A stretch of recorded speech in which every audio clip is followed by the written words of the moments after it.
We bout that, and we represent UK worldwide. Got the drill stepping. This clip is brought to you by BoutTheOnline.com. And even it's like Master P look like they found hard times these days after all them years of making it, after being the guy he was, because he don't own his shit no more. Everybody is looking crazy who was them. Come on, man. Like, come on, bro. I'm tired of seeing heroes sell their masters and then on TV. You know what I'm saying? Like, you shouldn't even have to do all that, kid. It shouldn't even have to be all that, bro. Like, y'all on here still trying to do this because y'all just keep trying to sell shit out to them people and let them keep getting paid off of it. Like, what the f is y'all doing, man? Stop selling out, man. Stop selling out. Tyler Perry. Look at this example of a black who started doing plays, man. He plays to church people. Tyler Perry didn't sell out. Now what is he doing? The nigga who didn't sell out is buying BET right now. Be sure to like. Yeah, so there we see, just a short excerpt from that. And you can check out the wider video. I believe it's still up on some YouTube channels, even though it appears that some people have taken it down. I don't know if the original one had some complaints, sometimes how it's titled. Now, watching the entirety of the clip, I want to say I did agree with a lot of the stuff Slim Thug was saying pertaining to just masters and owning your masters and stuff. I look at the importance of it because I did an interview a few years ago with Creedle Jones of the Shy Light's son, Darren QB, and he spoke extensively about just the extortion and corruption and stuff that happens behind record labels, even going back to those days. And that's one thing Slim Thug highlighted also, that when we hear even about Michael Jackson, Prince, Sam Cooke, a lot of these guys was really fighting for their masters and ownership. We've seen it even spill over into the hip-hop generation and era where some people were fighting for that independence and their ownership. But now we're seeing a trend, not just to get a Master P, but also we've seen like Manny Fresh, Lil Wayne. A lot of other people have came out and said that they've sold their masters and stuff. Now, yourself being an artist and just a creative, we know sometimes the battle you've even been through yourself with stuff that you featured on with Eazy-E, having yourself properly credited. How do you see this side of the argument with just, masters and owning your own masters and stuff? I'll put it to you like how Prince put it to you. I'm gonna say how Prince said it. If you go to FedEx and you pay them to take something somewhere, do they own it? No, they don't own it. You paid for them to bring it to someone, and then that was it. Why? Your music is your life. These albums are chapters in your life on what you was doing, who you were, what you was on at that time. Why does the company have to own your album? How come it can't be y'all made your money, more than enough money? I'm the person that went in the studio and wrote all this stuff down and recorded it. Why do you own it? You understand? The Shy Lights, the Stylistics, Little Richard, George Clinton, and the story goes on. You have to fight for something. You have to fight for something that came from your own mind, and then they own it, and then they treat you any kind of way after they got what they want. But I don't think it's fair for a company, just because they put some money up, for you to go in the studio and create what you created. Okay, you created it. Why do you have to own it? Why do you have to own my masters? They're mine. You understand? I just don't understand it, how, the buffoonery goes on and on for decades now. Black people have to find out, they have to go through the ringer to fight for your own stuff. As hard as you work to make it, there's somebody out there working just as hard to take it from you. And it's sad. You know what I'm saying? So a Master P, if white people is buying a house and it's expensive, if Master P is buying it, it's going to be double expensive. It's because the fact of, oh, you black? Oh, you got some money? Oh, you made it here? Oh, you made it. Well, we gonna see. Luxury tax. Everything that Master P, it's not easy. It's one thing to make the money, but you have to maintain it. And he's maintained it for quite some time. Definitely to keep it harder. I mean, that's a good point. I was gonna say, with that being said, because Slim Thuggy made, you know, his point. Some people, they disagree. I mean, I think he was spitting some truth. I don't think he necessarily dragged P. He came more so to me from a place of, I guess, disappointment, because if you know even Slim Thug's history, he's collaborated with P in the past. He had his album like Already Platinum, which was signifying some of his independent moves before. And you gotta think, for a lot of guys in the South, Master P opened a lot of doors for that independent hustle and inspired a lot of guys. So I feel as though he's ranked quite high where people look at, you know, black entrepreneurs. And, you know, a few years back, Whack 100, he came out and he made statements, said, oh, you know, P don't own his masters no more. That old white woman bought his car, and, you know, started putting some of his personal business out there. And, you know, it might have disappointed some people, but which is some sucker shit. It's sucker shit to me, somebody doing that. But anyway. I mean, you know,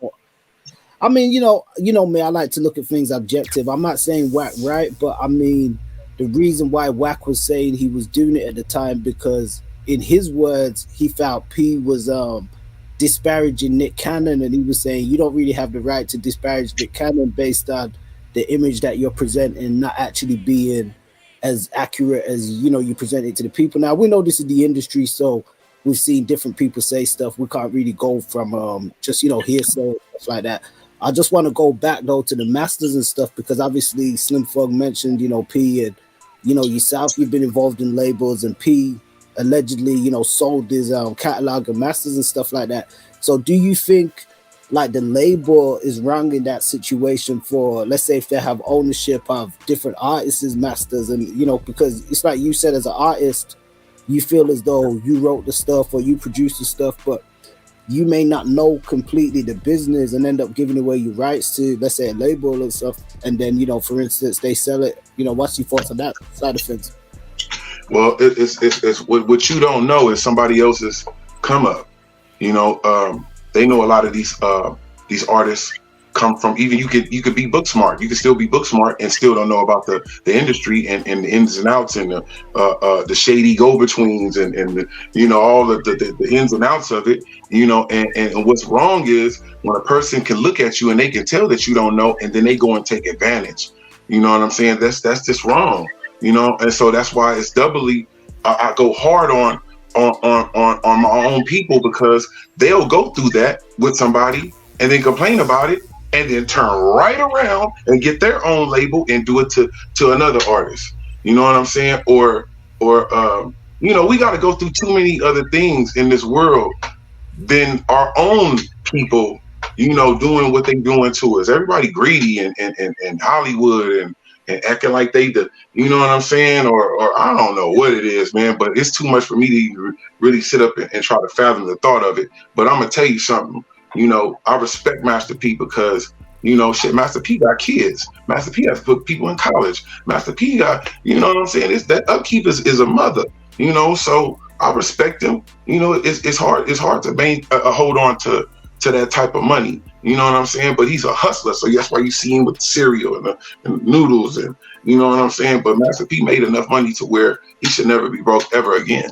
You know what I'm saying? So with money, that's probably like his first time having all that money like that. So you're gonna make mistakes. You know what I'm saying? So I don't fault him. But yeah, get to the masters. Get your masters from the slave master. So with that being said, you know, we're gonna wind down. Definitely, guys, let us know your thoughts in the comments. Also, would appreciate to hear them. With that being said, you know, just do you feel as though then that, like Slim Thug said in that clip, that it's selling out what artists are doing for, you know, ultimately, you know, some might say giving up on the fight of trying to keep your stuff independent, and or do you see it as more of a business move of, you know, just shifting ownership? I mean, do you think it's selling out or not? It's basically going from player to coach. Basically what it is. It's going from player to coach. I done been Footline Soldier. Now it's time for me to be owning this shit. Now it's time for me to be smarten up and be the example so other people can follow. You see people follow you and mimic everything that you're doing. So mimic this. You know what I'm saying? Get smarter. You know, get smarter. Read the fine print. Know what you're signing. You know what I'm saying? And don't fall for nothing. But see, a lot of the times it's like if you come to the situation with your head on straight, you may not even get the deal. They like, oh, he's too smart. We can't get over on him. We can't get over on him. You know what I'm saying? So that's the reason why it's set up to get you. Because as soon as you act like you know too much, or you know too much, you know just what you're doing, they don't be like, oh, nah, he's going to be a problem. He's going to be a problem. We're not going to be able to get him. You know what I'm saying? And that's what they in it for. They have ulterior motives. So, you know, get yours. And when you popping and that money is coming in and you popping, yeah, you make them break that bread off. Yeah, you keep going like Kanye say, I want 50 million, I'ma quit. You know what I'm saying? Like, for real. Because they depend on your success to pay their bills, to pay their, you know what I'm saying? So, you know. Yeah, you know, I'm glad some of these conversations, I'm glad some of these conversations are being had that, you know, just the advocacy I'm one for just musicians and hip hop unions and stuff like that, where, you know, information can be spread and people can sort of have, I guess, organizations there that can help them with whether it's information or just knowing what to do with their music and stuff. It can help along the way. I do agree with what you said, like to an aspect the industry was designed that way. We've heard it going back, and I guess from a moralistic standpoint, people can look at it both ways, because some people can say, yeah, you made a lot of money by getting over on your people. Some people might say, well, it's just business, no different than somebody owning a store.